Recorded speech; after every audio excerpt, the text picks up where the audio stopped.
Apa saja tanda-tanda tubuh yang perlu diwaspadai jika ibu hamil merasa tidak nyaman saat berpuasa, Dok? Silahkan.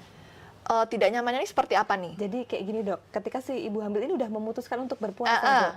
Nah, ini biasanya tanda-tanda apa yang muncul atau diwaspadai agar si ibu, bukan agar sih ya, Dok ya, untuk si ibu hamil membatalkan puasa, Dok? Oke. Tanda-tanda seperti apa? Yang perlu kita takutkan di puasa ini adalah tanda dehidrasi ya. Tanda dehidrasi itu meliputi yang pertama pusing atau sakit kepala, kemudian yang kedua mual muntah, yang ketiga gerakan janin berkurang, yang keempat itu dari volume urinnya. Jadi kalau volume urinnya udah, frekuensi kencingnya udah menurun, kemudian jumlah volume kencingnya sedikit, kemudian urinnya pekat, lebih ke arah kuning ya, kuning pekat seperti itu, nah itu udah tanda dehidrasi.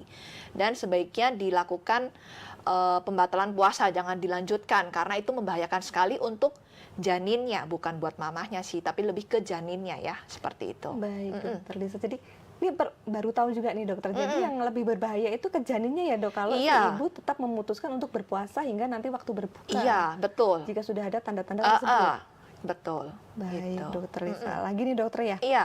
Apakah ibu hamil boleh berpuasa jika memiliki kondisi medis tertentu seperti diabetes gestasional atau tekanan darah tinggi?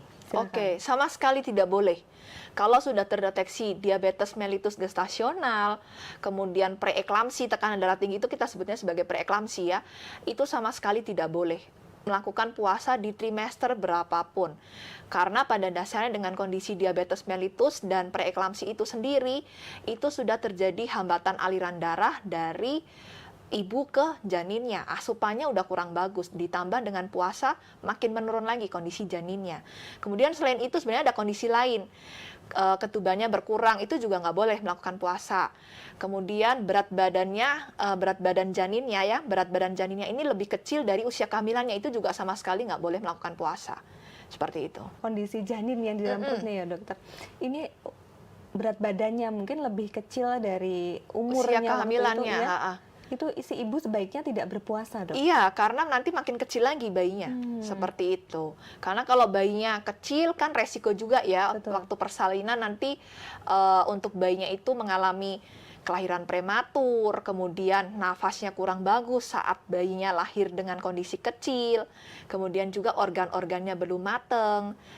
Download Tribun X sekarang, menghadirkan lokal menjadi Indonesia.